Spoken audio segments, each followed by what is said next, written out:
Pfiou.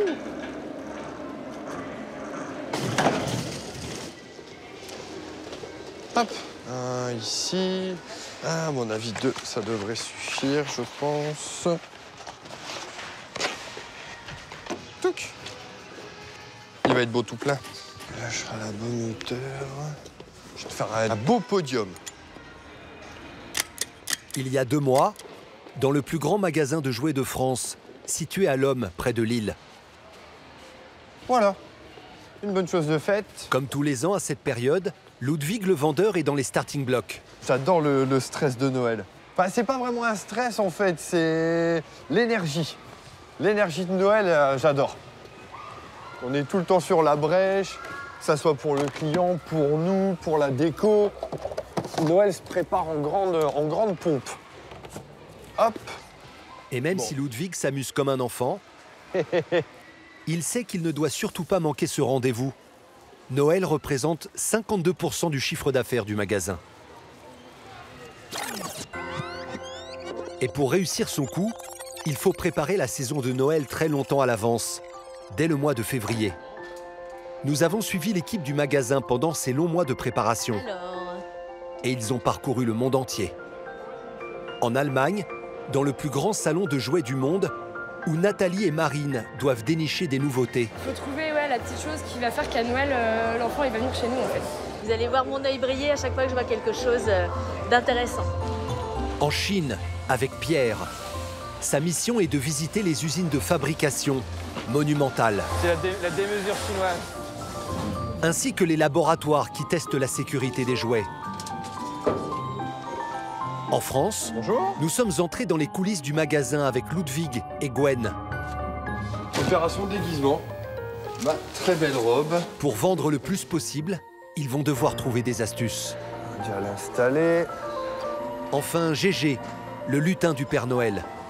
Il travaille dans l'entrepôt qui stocke les millions de jouets du magasin. C'est la caverne du Père Noël. Tous ont le même défi, réussir Noël à tout prix, avec une fréquentation record. Mais cela ne va pas être un jeu d'enfant. Oh, putain, c'est toujours pareil. D'autant que cette année, le secteur du jouet va connaître une crise sans précédent, avec son lot de rebondissements. Pour s'en sortir, les employés du magasin vont miser sur leur principal atout. Ils savent, mieux que personne, se mettre à la place des petits. Mon gros doudou. Allez. Tout commence donc ici, en février à Nuremberg, où a lieu chaque année le plus grand salon de jouets du monde. 1 million de produits exposés, répartis sur 170 000 mètres carrés. C'est ici que naissent les tendances du Noël prochain. Pendant 5 jours, près de 80 000 acheteurs viennent y faire leur marché.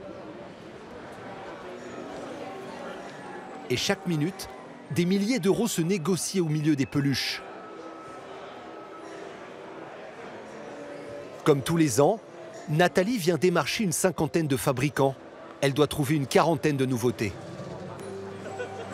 Il faut regarder tous les stands et regarder s'il n'y a pas le petit truc, le petit jouet caché qui va être la star de demain, la star de Noël. Sa mission ce matin, sélectionner des jouets pour petits garçons. Bonjour, comment ça va? Premier fournisseur, l'un des leaders de petites voitures de marque mythique. Donc là, c'est une Lamborghini, là, c'est une Dodge, ça, c'est une Mustang, ça, c'est une BMW. Sans oublier la plus prestigieuse de toutes. Ferrari, ça parle aux petits garçons ou aussi au papa. C'est une marque qu'il faut avoir en magasin. Ça plaît toujours, une voiture rouge, ça va plus vite. Donc en nouveauté, il n'y a que ça. Et là, tu as les nouvelles tailles. Très différent. Le fabricant a mis au point cette miniature, à l'échelle 72 fois plus petite. Elle présente pour Nathalie un sérieux atout. On aura un produit de premier prix qui est 30% moins cher en fait, de celle qu'on a déjà. Donc c'est intéressant en tout cas de ramener des produits nouveaux chez nous. Intéressant en effet de pouvoir s'offrir une Ferrari pour 3 €. Et on a pas mal d'espoir en tout cas sur ce produit où tout de suite on a vu Voilà, vous allez voir mon œil briller à chaque fois que je vois quelque chose d'intéressant. Et là, il brille. Et là, il brille. Pour l'instant, Nathalie ne fait qu'observer. Elle prendra la décision de commander plus tard. Direction maintenant chez un fabricant réputé pour ses innovations. Seuls quelques acheteurs triés sur le volet y ont accès. Bonjour. Bonjour Nathalie, comment allez-vous? Très bien, et vous? Je vous propose qu'on rentre sur le stand. Oui, ça marche. voulez- Je vous suis. Pourquoi le stand est fermé? C'est simple, le jouet c'est un des marchés les plus concurrencés, les plus copiés. Donc à cette étape de l'année, ça laisse le temps encore aux copieurs de regarder ce qu'on fait et puis d'apporter une copie avant qu'on l'amène nous sur le marché. En effet, le jouet que va découvrir Nathalie est une première mondiale. Un concept mis au point par des Américains. Tu peux nous faire une petite démo? Une démonstration? Oui, bien sûr. Il faut juste baisser la lumière.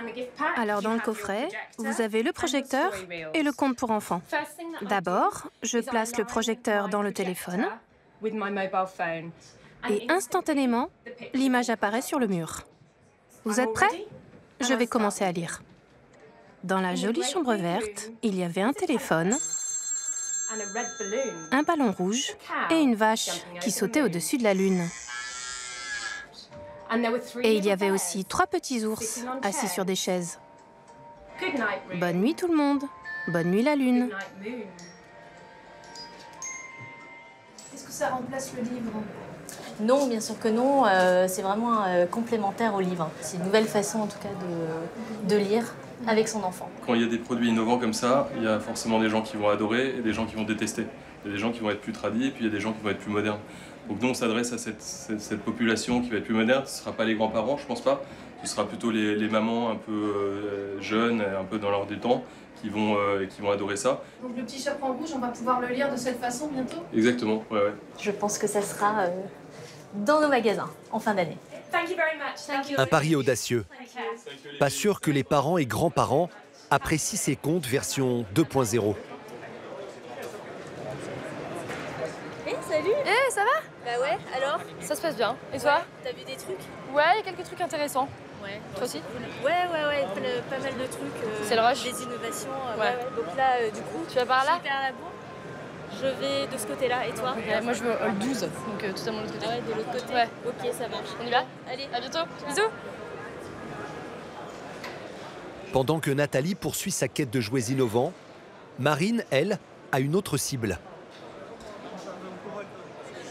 Je cherche de loisirs créatifs, on fait soi-même. Et ça, aujourd'hui, c'est quelque chose qui cartonne chez les enfants. On crée sa bougie, on crée son petit moulage, on crée son petit sac, voilà. Il faut trouver la petite chose qui va faire qu'à Noël, l'enfant, il va venir chez nous, en fait. Il va venir... ouais, c'est notre rôle. C'est ça. C'est la petite pression qu'on a quand même. Ouais, il faut pas se la cacher. Mais bon, le salon est immense. On va forcément trouver quelque chose. Pas si sûr.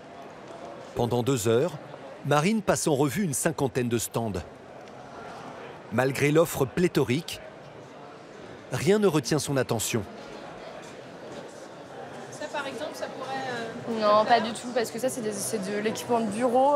Donc, il y a des trousses, il y a des crayons, mais ça n'a rien à voir. Enfin, on ne peut pas créer quelque chose avec. Donc, non, pas du tout. On va retourner par là. L'idée, ce serait de réussir à trouver des produits qui sont sans colorant artificiel, sans produits qui sont toxiques pour les enfants, du sans parabènes, toutes ces choses-là. C'est la tendance. Ouais. Mais 1 heure plus tard, Ça, c'est intéressant. des petits savons à fabriquer soi-même, sans produits chimiques. De quoi réunir tout ce que cherche Marine. Bonjour, vous allez bien? Ouais, ça va. Très bien. Ce qui serait sympa, c'est qu'on regarde ensemble les kits de fabrication de savon. Ça m'intéresse parce qu'on a la fabrication française, on a tout le côté de produits naturels. Alors, dites-moi tout. C'est une base de savon glycériné. D'accord. C'est du savon, de la Ouais, c'est glycérine. comme du savon. Ça va pas dessécher Il n'y a la pas de peau. senteur, il n'y a C'est pas rien irritant. dedans. Je prends mes Super. cubes de base de savon glycériné. Ok. Je fais fondre. Je regarde. Ça va assez vite. Ça va. D'accord. C'est liquide. Donc c'est, D'accord, donc du coup ça se retransforme en liquide, très bien. je prends mon colorant. Ouais. Ainsi qu'un peu de parfum aux essences naturelles. Et on va tout simplement verser et attendre que ça durcisse. On aura un poisson et un coquillage. Exactement. On va attendre une petite vingtaine de minutes, le temps que la base de savon durcisse à nouveau. Mais j'en ai déjà des réalisés en vitrine, je vous montrerai à quoi ça ressemble. Ça donne? Super. Plus rapide pour vous qui êtes pressé. C'est vrai qu'on n'arrête pas de courir. Ah oui, ok. Ah, c'est un vraiment beau rendu. Hein. C'est super. Et donc ça, c'est fabriqué en France, mais c'est fabriqué où en France? À Saint-Arnaud-en-Yvelines. À Saint-Arnaud-en-Yvelines, on a notre usine là-bas. C'est possible de la visiter? Ah, bien sûr, avec plaisir. Ça marche, bah, c'est top. Je suis rendez-vous alors. Ouais, on se donne rendez-vous là-bas? Ok, ça marche. De rien. Au revoir, à bientôt. C'est un super produit là.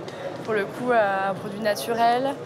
L'enfant fabrique tout seul. Bon, il y a la surveillance des enfants, mais des parents, pardon, mais quand même. Et puis c'est tout. Enfin, là, on va pouvoir aller visiter leur usine. Je pense qu'on tient quelque chose de vraiment intéressant pour la fin d'année. En tout, Nathalie et Marine ont sélectionné une centaine de nouveautés pour Noël. Reste maintenant à vérifier les conditions de fabrication. Pendant ce temps, à l'Homme, près de Lille, c'est une toute autre ambiance. Pas un chat dans les rayons. Personne pour scruter les jouets à la loupe. Il est 8 h du matin, le magasin ouvre dans 1 heure. Comme tous les jours, Ludwig s'active avant l'arrivée des clients. Je mets un petit coup de propre parce qu'on a certainement des nouveautés qui vont finir par arriver. On a pas mal de personnes qui sont à Nuremberg. Il travaille ici depuis 13 ans et c'est une longue histoire. Moi, je connais cette enseigne depuis que je suis tout petit. Quand on allait au cinéma avec ma mère ou ma grand-mère, on avait tendance à, en sortant du cinéma de Lille, d'aller faire un petit tour. Et puis, j'avais le droit à mon petit sésame, on va dire ça comme ça. Donc, un jour, j'ai pu déposer un CV et bingo, j'ai eu directement le CDI. Du fait que je connaissais très bien l'enseigne. Travailler dans ce magasin de jouets, c'est un peu un retour à l'enfance? Ah, c'est ça. Clairement, c'est ça. Puis c'est un milieu de rêve, le jouet, on peut pas se le cacher. C'est qui n'a jamais rêvé devant un train, devant une figurine, devant une boîte de jeux de construction. On revient aux fondamentaux. Ludwig prend son temps pour ranger. Noël est dans 10 mois. Le rush n'est pas encore là. Mais le magasin est bien entendu ouvert toute l'année. Il peut y avoir un anniversaire. Ça peut être un bulletin, un bon bulletin par exemple. Ça peut être, notamment pour les déguisements, le Mardi Gras, les carnavals à l'école. Ça peut être un petit jeu de construction parce qu'on est malheureusement, on est malade. Donc c'est pour ça, nous, on a besoin d'être ouverts toute l'année et d'avoir des rayons pleins toute l'année. Là, c'est un peu vide. À nous de faire vivre le magasin. C'est là le problème, un magasin vide. Les clients se tournent de plus en plus vers Internet. 20% des achats se font désormais sur la toile. Il faut donc trouver des astuces pour attirer les enfants et provoquer des ventes. Pour cela, Ludwig aujourd'hui va donner de sa personne. C'est mon costume pour ce matin. Je vais me promener en petit lapin sylvaniane. Ma très belle robe. Opération déguisement. C'est une tenue de cosmonaute, on va dire, un peu. C'est pas hyper facile à enfiler. Tiens, Christophe, est-ce que tu peux me fermer ma petite robe? Voilà. Le finish, ça y est, on finit le costume entièrement. Ludwig en lapin va-t-il faire mouche?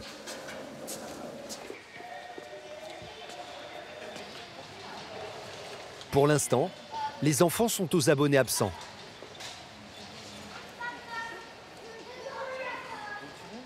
Là, c'est un petit peu calme encore. On ne fait pas trop de câlins, mais quand on aura plus d'enfants, ça risque d'être un peu plus physique à l'intérieur aussi. Mais la journée va passer et les rayons vont rester vides. Il va falloir trouver une autre solution pour faire venir les enfants dans le magasin. Un magasin qui fait partie de la chaîne Pickwick, qui compte en tout 25 boutiques réparties dans le nord et l'ouest de la France. L'enseigne a été fondée en 1977 par Stéphane Mullier dont la famille est propriétaire du groupe Auchan. Et pour stocker les jouets des 25 magasins, un énorme entrepôt basé à Houpline, près de Lille. Il est 6 h du matin. Gérald, surnommé GG, entame sa journée. Comment il va? C'est le plus ancien employé de l'entrepôt. Il travaille ici depuis 18 ans. Alors là, ici, c'est tous les jouets que je dois charger. Et là, on va commencer à charger. GG, c'est un peu le lutin du Père Noël. Chaque jour, il charge et décharge 150 palettes de jouets en provenance de fabricants du monde entier. En fait, on s'amuse un peu comme un enfant, quoi. Comme un gamin. C'est un peu comme une petite voiture, quoi. Ces cartons sont arrivés hier soir du port d'Anvers. Sur chaque référence du conteneur, on ouvre toujours un carton pour le service qualité, pour contrôler la qualité du produit. Pour chaque produit qui arrive pour la première fois, on reprend le poids du produit et les dimensions pour vérifier que tout coïncide.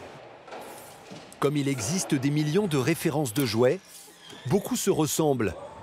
Il faut donc s'assurer qu'il n'y ait pas d'erreur dans la commande. On ne sait jamais ce qu'il y a dedans tant qu'on n'ouvre pas le colis. Alors là, c'est un masque avec le déguisement. Ça, c'est une nouveauté parce que apparemment, je ne l'avais jamais vu.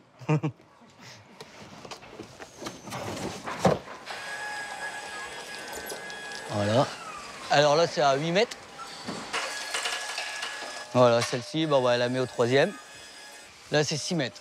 Là, c'est 2, 4, 6 et 8 mètres. Ça monte jusqu'à 8 mètres. Vous vous sentez pas tout petit? Si, quand même. Avant, c'est vrai que c'était plus petit. Le premier entrepôt où j'ai commencé faisait 5000 mètres carrés. Et là, maintenant, on est arrivé à un entrepôt de 22 000 mètres carrés. On va dire en 20 ans de temps, ouais. Presque 20 ans. C'est vrai que ça s'est bien agrandi. En fait, c'est la caverne du Père Noël. Une caverne qui ferait rêver les enfants. Elle contient 2 millions de jouets.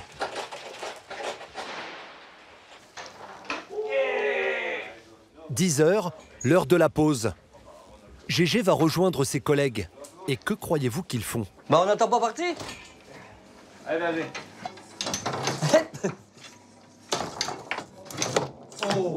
Et même pendant la pause, on peut se permettre de faire un petit baby. Moi, je suis pas très bon, mais... Allez, Lolo, là. Et voilà. On a perdu. C'est GG. Allez, on a travaillé quand même. À la prochaine. Maintenant, on peut retourner travailler. Dans quelques mois, pendant la frénésie de Noël, ils n'auront plus le temps de jouer au baby-foot. À quelques kilomètres de l'entrepôt, le magasin de l'Homme. Nous sommes en mars, à 9 mois de Noël. Nathalie est rentrée de Nuremberg il y a quelques semaines. Elle se dirige dans son bureau, situé au fond du magasin. Salut! Il y a toute la centrale administrative, un peu start-up, et toute l'équipe achat qui est dans cette zone-là. En tout, 40 employés qui gèrent les 15 000 références de jouets présents dans les rayons. Ce matin, Nathalie a rendez-vous avec Pierre. T'as un peu de temps là? Ouais, j'ai... Ok, nickel. Il s'occupe des produits importés de Chine. Et ça tombe bien, car les petites voitures qui ont tapé dans l'œil de Nathalie sont fabriquées là-bas. Donc ça, c'est les produits que j'ai vus à Nuremberg. Des fiches produits, donc oui. De références. Alors ça, c'est les références qui ont été sélectionnées. Ouais, exactement. Et du coup, ça serait bien que tu puisses aller visiter l'usine en Chine. Je vais prévenir le fournisseur et planifier l'audit de l'usine. On est sur des produits qui sont sensibles, qui sont pour les enfants, et la qualité est très importante. Donc c'est pour ça qu'on a une équipe sur place pour vérifier tout le suivi de production. Un dispositif indispensable, car près de 70% des jouets vendus en France viennent de Chine. Le pays en est le premier fabricant mondial. Il exporte chaque année 40 milliards d'euros de jouets. C'est autour de la ville de Shenzhen que sont situées la majorité des usines. Il y en a plus de 4000. Nous sommes en juin, à 6 mois de Noël. Ce matin, Pierre est en route pour visiter l'usine qui fabrique les fameuses petites voitures rouges, en compagnie de Tony, l'un des managers. Pierre a aussi pour mission de contrôler les conditions de travail du personnel. Il y a de moins en moins de problèmes au niveau social en fait, dans les usines. Il y a 10 ans par exemple, je pouvais arriver dans une usine et voir des gens en claquettes ou en short, travailler à côté d'une machine d'injection, et maintenant on voit plus du tout ça. L'usine est située au nord de Shenzhen, dans la province de Guangdong. Ils ont 2 heures de voyage, alors pour tuer le temps... Tu veux jouer petite voiture avec moi? Oui, bien sûr. La qualité est top. Ah oui, top. Vous aimez jouer aux petites voitures? Bien sûr. Tous les petits garçons aiment ça. Je me revois 20 ans en arrière. Mais vous n'êtes plus un petit garçon. Non, mais j'ai toujours gardé mon âme de petit garçon. C'est pas courant. De quoi? De jouer aux petites voitures en entrant en Chine. Et il va faire mieux que ça. Il va découvrir tous les secrets de fabrication. Ça commence ici. Oui, c'est par là. C'est de l'alliage. C'est la matière première qui servira à fabriquer les petites voitures. Et ça pèse lourd. 10 kilos. Là. 4 millions de voitures sont fabriquées ici chaque mois. Et pour produire autant, il faut beaucoup de personnel. L'usine emploie 3000 ouvriers, dont 300 ont pour mission de polir le métal. C'est impressionnant. C'est la démesure chinoise. Une cadence effrénée. Moins de 8 secondes par voiture. On ne peut pas faire plus vite. Je regarde aussi tout ce qui est équipement, si elles ont bien leurs gants et aussi le masque. Sans oublier les manchettes, les tabliers, les cheveux bien attachés. Ici, tout est conforme. Pierre peut passer à l'étape suivante. Ça, c'est l'étape intermédiaire? Oui, c'est ça. En fait, les ouvrières accrochent le produit semi-fini qui ensuite va être peint. Nira. Bonjour. Vous travaillez ici depuis combien de temps? Ça fait 3 ans. Ah ok. Et vous habitez où?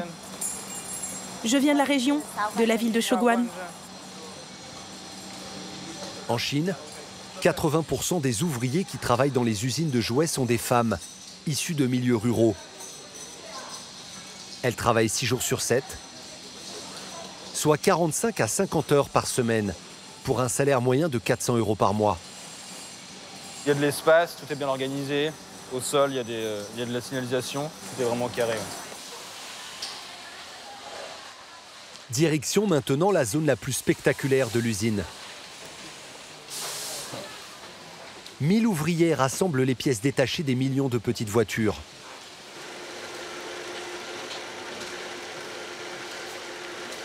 Et chacune a une tâche bien précise. Les phares, les cieux, les roues sur le châssis,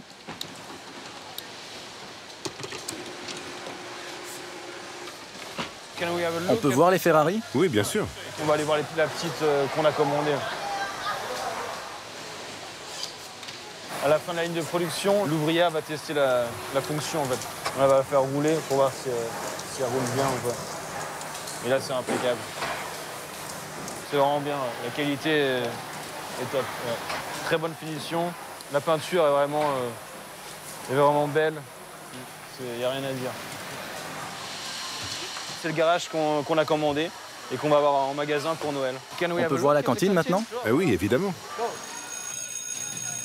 La cantine, un endroit important pour Pierre, car cela en dit long sur les conditions de travail du personnel. Il est 12h30. Les 3000 ouvriers se dirigent vers le réfectoire. Ça fait du monde, hein. Voilà la cantine.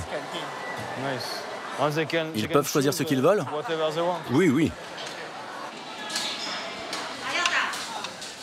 Il y a du riz, de la viande, des légumes et du poisson aussi. Tout ce qu'il faut.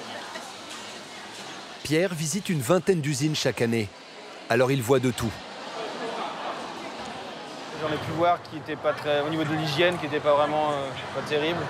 Et aussi au niveau des quantités, c'est du chou blanc et du riz seulement. Il n'y avait pas de viande. Au moins ici, c'est très bien. Ça a l'air bon. L'usine convient à Pierre. Nathalie va dans un premier temps commander 100 petites voitures pour les tester à Noël. Si les ventes sont bonnes, elle en commandera pour les 25 magasins du groupe. Mais la mission de Pierre en Chine n'est pas terminée. Dans quelques jours, il va se rendre dans un laboratoire pour tester la sécurité des jouets. Si l'on veut faire plus simple, il faut acheter en France, même si la production est restreinte. Seulement 7% des jouets sont fabriqués sur notre territoire. Notamment les petits savons parfumés que Marine a repérés au salon de Nuremberg. Aujourd'hui, elle se rend dans les Yvelines, chez le fabricant. Elle est reçue par Sébastien, le responsable marketing, et Véronique, la propriétaire. C'est là qu'on fabrique l'essentiel et notre savoir-faire est concentré dans cette pièce. Une petite pièce, très éloignée de la démesure chinoise et qui ne ressemble en rien à une usine de jouets.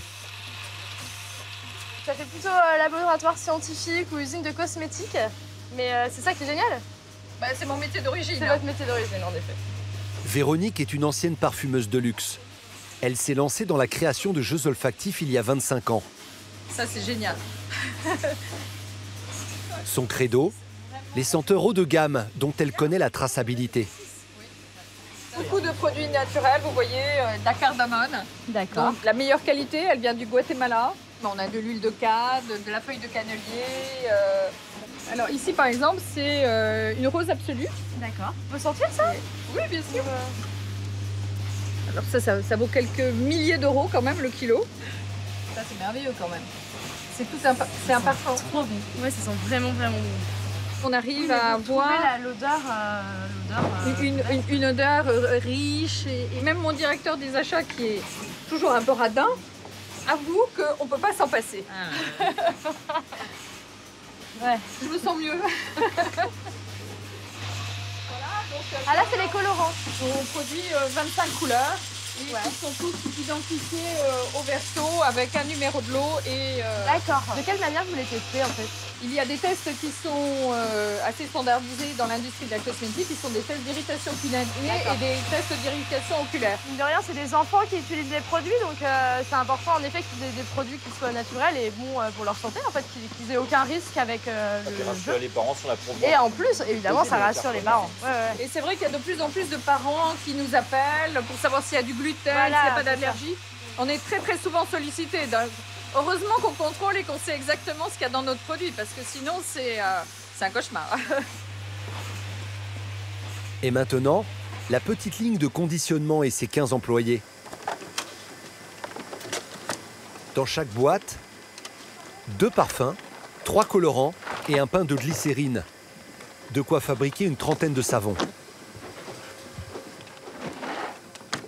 On a sorti quelques-uns, un peu denses au niveau couleur. D'accord. Mais les savons avec vous voyez, c'est assez joli en transparence. Ouais, d'accord. Vous en avez un bien rose. Ouais, mais la couleur ressort bien, c'est très fluo, mais... Très girly. C'est joli. Moi, je n'utilise que ces savons. C'est vrai? Et vous, Sébastien, vous lavez avec des savons roses? Rose, bleu, vert, jaune, peu importe. J'ai pas de préférence au niveau des couleurs, c'est la matière qui m'intéresse. Je pense que ça va plaire, ouais. C'est un jeu qui est totalement dans la tendance parce que c'est de la cosmétique do it yourself. Ça sent quoi? Ça sent le savon. Avant de passer commande, Marine aimerait que des enfants testent les savons. Pour cela, elle a laissé un échantillon à Gauthier, l'un des vendeurs du magasin, qui a 2 fils de 7 et 8 ans. J'ai ramené un petit truc du boulot, on va l'ouvrir, on va regarder, puis on va faire des savons. C'est comme faire de la cuisine finalement. Tiens, on va appuyer, on le fait à 2.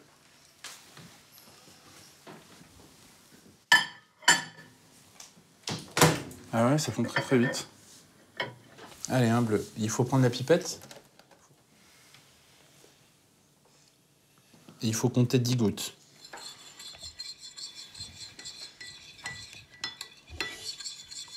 Neuf, 10. C'est bien. C'est bon là? On va le prendre et puis on va le mettre dans un moule, du coup. Ça, là-bas. Le dauphin. On fait lequel? Le dauphin. Allez-y. C'est chaud. Faites attention, c'est chaud. On ne prend pas par en dessous. Hein. Tu le verses correctement dans le dauphin. Nickel. Vas-y. Nickel, super. Et puis qu'elle laisse sécher, et après on testera. En attendant, Noah et Mathis montent dans leur chambre pour jouer. Une chambre presque aussi achalandée que le magasin de jouets de leur papa. Ici, on a plein de figurines que je collectionne. Là, on a des Playmobil. Là, c'est un puissance 4 géant.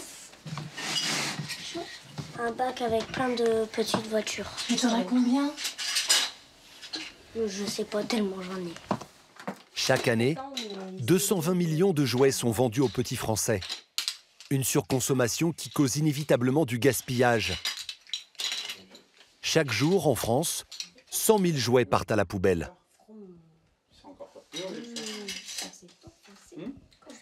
Moi, personnellement, je trouve qu'ils en ont beaucoup. Ils n'apprécient pas forcément les jouets à leur juste valeur. Et parfois, un jouet qui éventuellement est cassé, bah, pour eux, ça leur est égal. Alors que nous, c'est vrai qu'on avait beaucoup plus, on prenait beaucoup plus soin de nos jouets. Moi, j'avais pas autant de jouets. Hein. Moi, j'en avais quelques-uns, j'en prenais soin.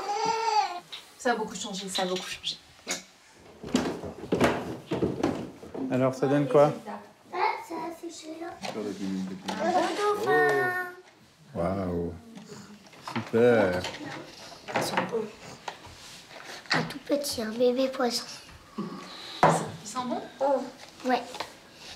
Ils sont très bons. Et si on allait se laver les mains avec? Ouais.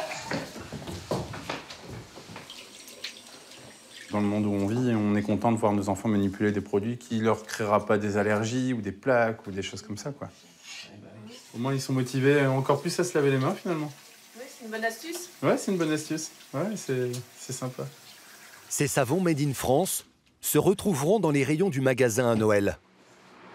Mais comment faire pour s'assurer de la sécurité des jouets importés de Chine? Nous retrouvons Pierre dans ses bureaux à Shenzhen.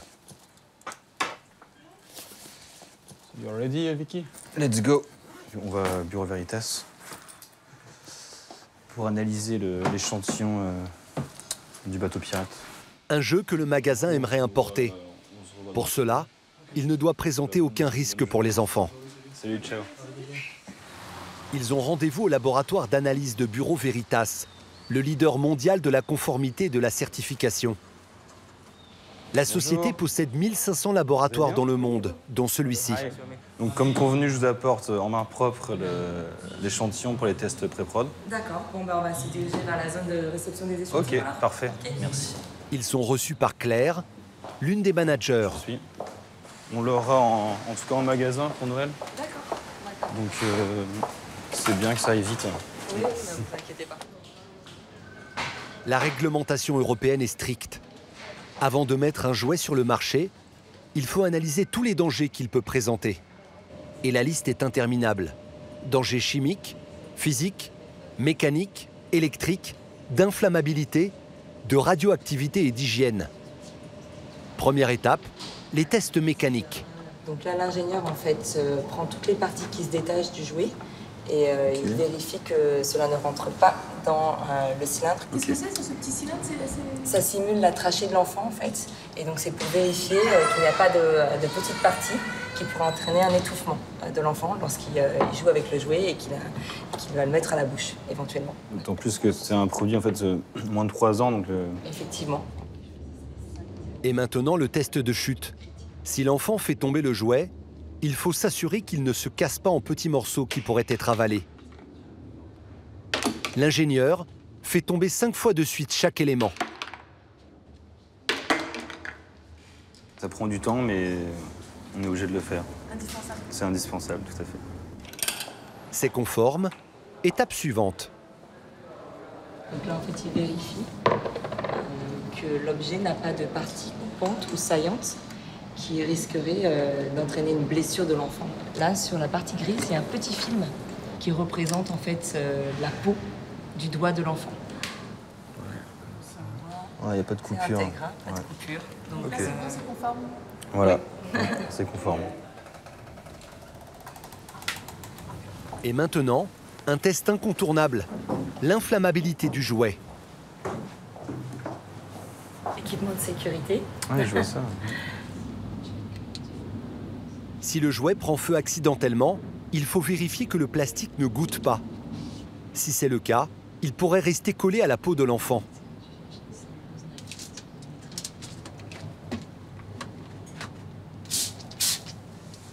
Pas de souci. Pas de souci, même si ça a brûlé, pas de souci. Pas de liquide, pas de souci. On voit qu'il n'y a pas de liquide, donc le nitrate de cellulose qui coule. Donc le produit est conforme. Pour finir, les tests chimiques. On va prélever un échantillon et on va analyser la peinture dans notre programme.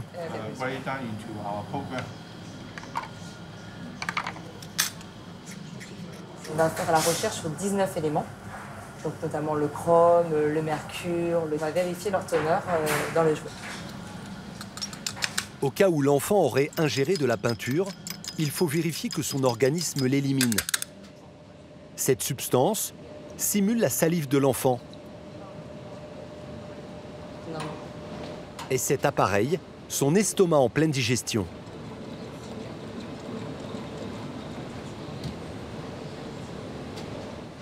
« 48 heures plus tard, le laboratoire a rendu son rapport. Le bateau de pirate est conforme.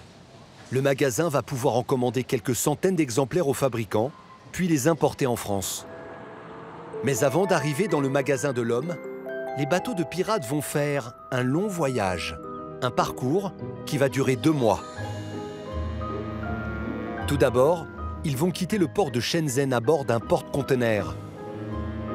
Puis ils vont traverser les océans pour rejoindre l'Europe via le port d'Anvers ou celui du Havre. Ils vont ensuite passer dans les mains des dockers avant d'être chargés sur des poids lourds.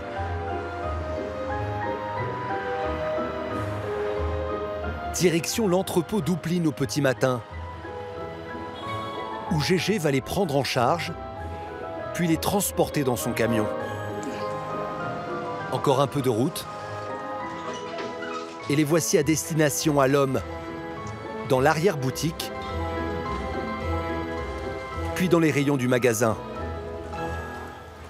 En tout, les bateaux de pirates auront parcouru 10 000 km, et c'est valable pour les 150 millions de jouets chinois qui arrivent en France chaque année. Nous sommes en septembre, 3 mois avant Noël.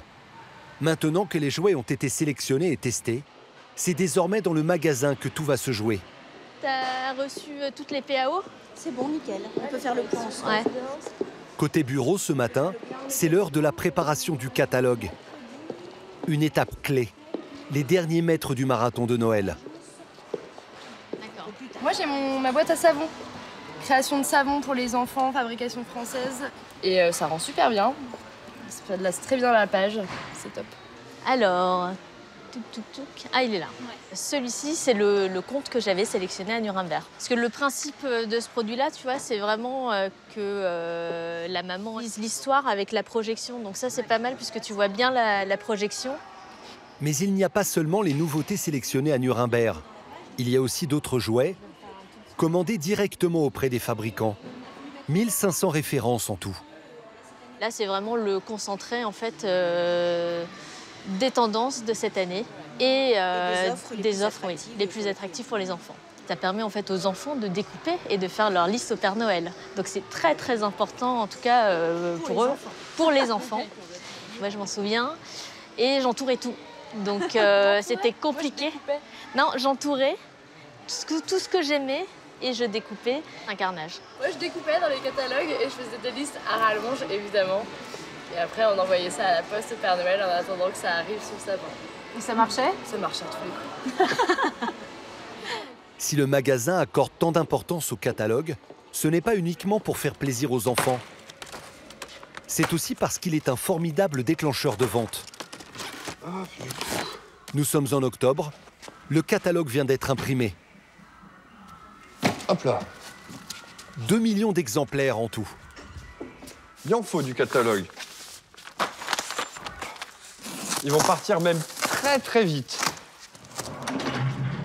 Et pour un maximum de visibilité, Ludwig les installe à un endroit stratégique, à l'entrée du magasin. Les premières fournées. Mais ce n'est pas tout. Il faut aussi annoncer la saison de Noël, à l'extérieur du magasin. Opération balisage. Ludwig et Jordan doivent installer cette affiche sur le parking. Lancement de saison. C'est une grosse bâche, ouais. Elle fait 4 mètres sur 3 mètres. Elle fait son poids. C'est un certain mécanisme à bien respecter. Si on merdouille, quoi. En effet, c'est tout un programme.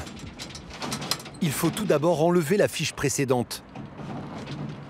On part un peu en sucette, là. Ouais, tu vois, je le sens pas, leur mécanisme, encore une fois. Ouais, je suis pas bon.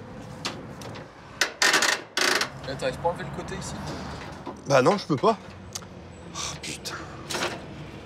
C'est toujours pareil. Lève un coup. Voilà. Chou! Je fais les marrons. Et ben maintenant, on remonte.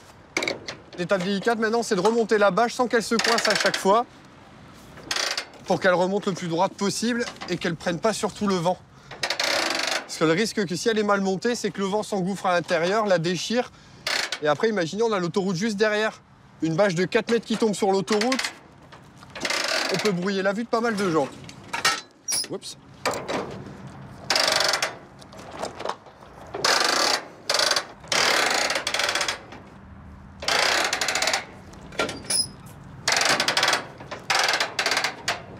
Bon bah voilà. Je crois que là on est bon. J'ai eu une petite frayeur quand même, hein. J'ai cru que la bâche on n'allait pas la monter quand même. Ça s'est quand même bien goupillé au final. Pour que l'affiche soit visible de loin, elle reste éclairée la nuit. Début novembre, 8 h du matin.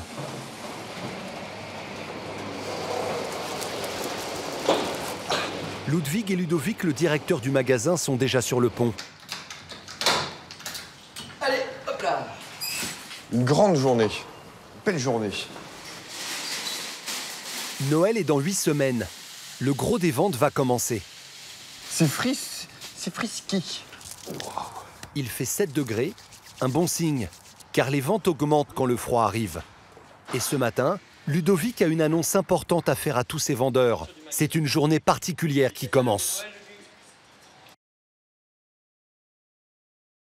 Donc aujourd'hui, principalement aujourd'hui, on va faire la décoration du magasin.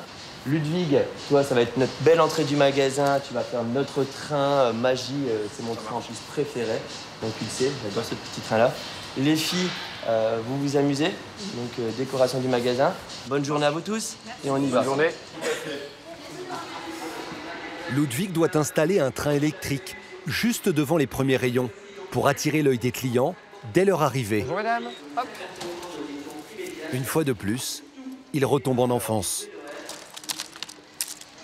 2 rails droites. Est-ce que je vais monter le virage en entier? Tac. On lui met tous ces petits wagons bien alignés. On fait le plein. Parce qu'il va tourner aujourd'hui, je pense. Et il est parti pour tourner au moins pendant 2 mois. Donc il lui faut de l'énergie. Résultat des courses. Alors le tout maintenant, il faut qu'il tienne aussi. S'il est vraiment au bord du gouffre, quand il tourne... Oula, les rails, elles sont un peu givrées. C'est un peu froid, là. Oh, allez. En effet, le train montre déjà des signes de fatigue. Il va peut-être falloir quand même que je le change pour le coup. Le pauvre, il a fait Noël dernier, donc on va essayer ça. Une locomotive toute neuve. Voilà, ça va mieux. Ça va mieux, mais ce n'est pas encore parfait. Alors là, ce qui manque, c'est tu mets le prix. Et demande-toi les petits chevalets avec le prix. Avec le prix, ouais, et ça marche. Voilà. Tu vas voir encore, parce que là... Souvent, quand c'est théâtralisé comme ça, les gens ils vont se dire ah, c'est très cher. Et au final, c'est vraiment pas cher. Non, t'as une bonne idée en plus de le mettre là. Il y a toujours des beaux produits comme ça à mettre en avant, comme dans tout le magasin. Et ça donne vraiment l'envie d'acheter. L'envie d'acheter, justement. La concurrence sur Internet devient problématique. Les clients n'ont plus vraiment de raison de venir en boutique. Ce modèle économique semble dépassé. Du coup, le secteur du jouet est en crise. Les mauvaises nouvelles s'enchaînent. La chaîne Pickwick va fermer 5 magasins sur 25. Le groupe Toys R Us, lui, va en fermer une 50aine en France. Et il cherche des repreneurs. Les autres enseignes aussi sont en difficulté. Alors comment faire pour donner envie aux clients de venir en magasin? Pickwick tente le pari de la dernière chance. Réaménager les boutiques comme des petits parcs d'attractions pour que les enfants viennent s'amuser et passer du temps. Ce nouveau concept est testé dans ce magasin pilote situé au Havre. Au milieu des rayons, des ateliers créatifs. Ah bah super, vas-y, je te laisse la déballer. Mais aussi des espaces de jeu et même des animations pour jouer les apprentis sorciers. Un petit peu de bicarbonate de soude, ça s'appelle. Ah, t'as vu? Rien n'est laissé au hasard. Tous les âges sont ciblés, des plus petits Donc vous êtes prêts? 1, 2, aux ados, 3, c'est parti. avec des séances de programmation informatique. Aujourd'hui, il y a même un adulte, Nathalie, venue tester les jeux en personne. Ah bah, on est obligé, hein. Et partout, des jouets à disposition pour que les enfants puissent s'amuser comme à la maison. Et si possible, passer à la caisse avant de partir. C'est un parc d'attraction. Moi, c'est même plus, on parle plus en magasin, on parle en parc d'attraction. C'est-à-dire le prix, on le voit plus, on voit le produit, on s'amuse avec, on passe un bon moment, bah tiens, on va le prendre chez soi. Petit à petit, le magasin de l'homme lui aussi aménage des espaces de jeu. Mais est-ce que ça marche? Réponse avec Mathis et sa grand-mère. Oh, c'est super beau. Oh. Le petit ne voulait pas aller à la piscine cet après-midi. À la place, sa mamie l'a emmené dans le magasin. Oh, tombé. C'est bien parce qu'il peut essayer pas mal de jouets, un petit peu à tous les stands. On achète aussi, bien sûr. Hein. Et passer un bon moment, surtout. C'est une bonne activité du mercredi? Tout à fait, super. Ça doit faire 2h30 qu'on est sur place. L'après-midi se termine à la caisse. 5 jouets achetés, 76 € en tout. Et ce n'est pas fini. Je veux faire ça. Attends, on va payer d'abord, d'accord? 2 € de plus pour le magasin. La nouvelle stratégie de l'enseigne semble prometteuse. Et il le faut, car coup de tonnerre dans le monde du jouet. Pickwick a décidé de postuler pour reprendre 44 magasins Toys R Us. Ils sont 3 distributeurs en lice. Verdict dans quelques semaines. Mi-novembre, 6 semaines avant Noël. Les nouveautés sélectionnées à Nuremberg sont désormais en rayon. Nathalie effectue un dernier contrôle. Bah voilà, il est arrivé. C'est le fameux compte version 2.0? Oui, ça a pris un petit peu de temps à les traduire, mais c'est bon. Il y a le petit chaperon rouge, Jack et le haricot magique, Boucle d'or, le vilain petit canard et Sago mignon en vacances. Donc des histoires traditionnelles. Il y a aussi les fameuses petites voitures rouges fabriquées en Chine. Donc elles sont bien arrivées aussi avec leur garage. Un dernier petit tour pour vérifier si les savons de Marine sont en rayon. Et surprise. Ah bah là, il y en a, on voit que ça marche très très fort parce qu'il n'y en a plus derrière. Maintenant que tous les jouets sont en magasin, qu'est-ce qui se passe alors maintenant? Ah bah maintenant, on croise les doigts, il faut les vendre. Bonjour. Et pour les vendre, rien de mieux qu'une journée de promotion. Ludwig et Jordan sont convoqués par Ludovic pour préparer l'événement. Nous voici. Salut Ludwig. Tout se passe bien? Oh oui. Allez, asseyez-vous. Oh. Là, ça approche la grande journée Gold. Comme vous savez, la journée Gold, vous savez ce que c'est? C'est quoi, Jordan? Journée festive, journée pour les clients. Voilà, tout à fait. Donc, et en termes de chiffre d'affaires, c'est aussi l'une des plus importantes de la saison. Ouais. Voilà. Et surtout, si j'insiste énormément, parce que là, on va être en pleine saison de Noël. Et dans le créatif, inviter les enfants aussi avec des petites animations. Viens faire ta première boule de Noël, viens décorer ta boule de Noël. Carrément. Ça marche? Pas de soucis. Voilà. Après, il y a des petites choses que j'ai notées. C'est le grimage qui marche très bien, donc le maquillage pour les enfants. Comme nous, on sera tous déguisés aussi. D'accord? Donc on joue tous le jeu. On attend à peu près entre 5 et 6 000 visiteurs. Ouais, c'est énorme, c'est énorme. Ça veut dire 5 ou 6 000 jouets vendus? Plus que ça, parce que forcément c'est en visiteur, donc après la plupart des visiteurs ils achètent des caddies complets quoi. Ah non, c'est une très très grosse journée, très grosse journée. Vous dormez bien la veille? Non. Une journée fatigante, mais lucrative. Elle pourrait rapporter plus de 100 000 € de chiffre d'affaires. Pour Gégé aussi, la nuit a été courte. Il est 5h15 et il est déjà dans l'entrepôt. La journée Gold, c'est aujourd'hui. Les rayons du magasin doivent regorger de jouets. Alors il doit faire un réassort avant l'arrivée des clients. Je préfère Noël que les périodes creuses. On voit pas les journées passer.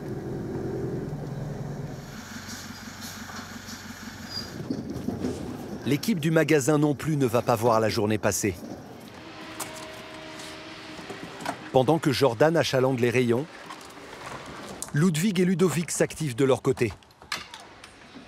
On n'a pas le temps de chômer là. C'est le grand jour, le plus grand jour de l'année. On ouvre toutes les caisses. Il y a combien de caisses? On a 14 caisses. Donc là, vous attendez vraiment les 5000 clients? Tout à fait, même plus que ça, j'espère. Ah oui. Beaucoup plus. Beaucoup plus, hein? Ouais. Si on pouvait faire le double ou le triple, ce serait bien. 10, 15 000, ce serait même très bien. Allez, 10 000 visiteurs aujourd'hui. Les paris sont lancés.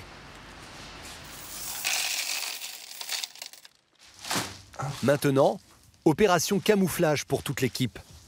Ludwig enfile le costume de Joker dans Batman. Voilà.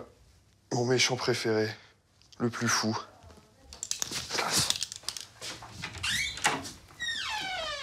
Oh, viens là. Oh, mon copain. Bon, copain. T'as pris un peu quand même, hein? Ouais. Tu veux que je te zippe le dos? On dirait un vrai petit couple. C'est un peu ça. Et où ta tête? Et là-bas. On va mettre l'écharpe aussi. Je vous fais chevalier de l'ordre des nounours. Hop. Bah voilà. Oh, t'es beau, hein.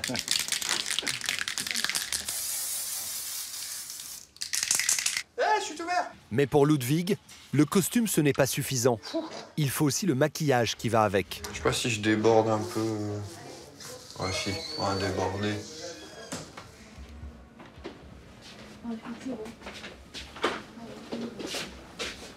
Bon, ouais, parfait. Nickel.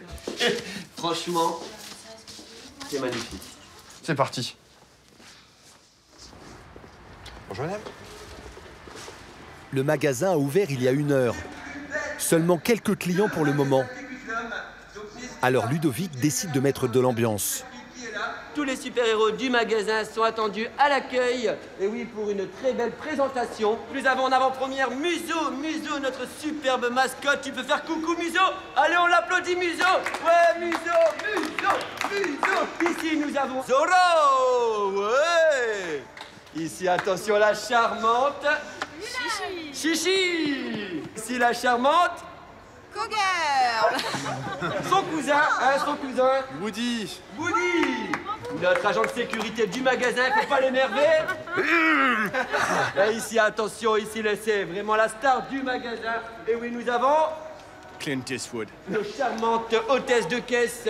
Nous avons Mini. Et là, nous avons notre petit chat, la nouvelle du magasin. Bravo à Olivia. Et oui, nous avons aussi Joker, et oui, le plus beau du magasin. Donc aujourd'hui, il est là pour vous satisfaire. Faites des photos avec.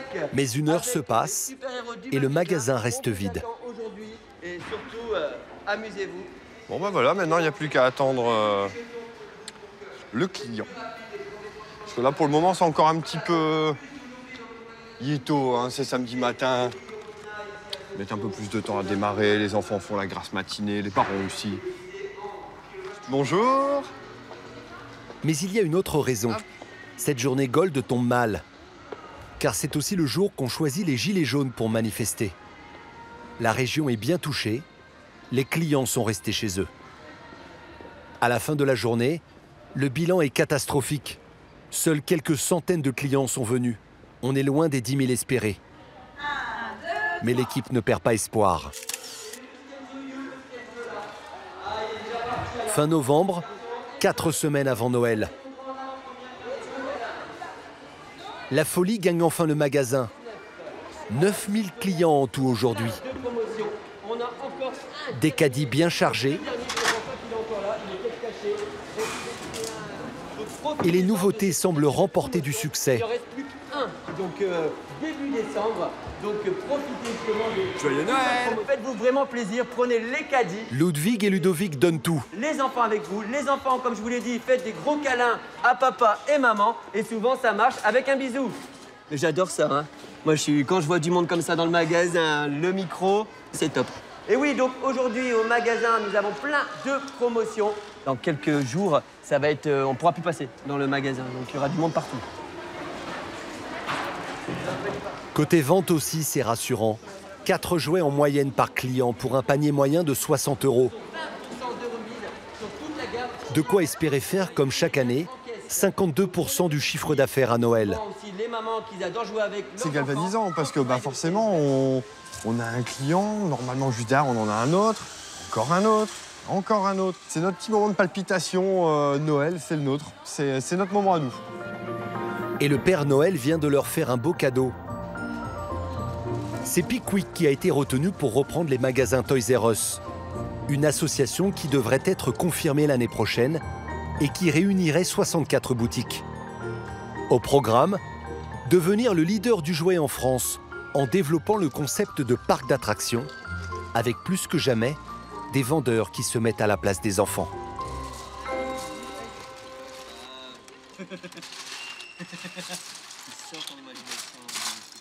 C'est ça, voilà.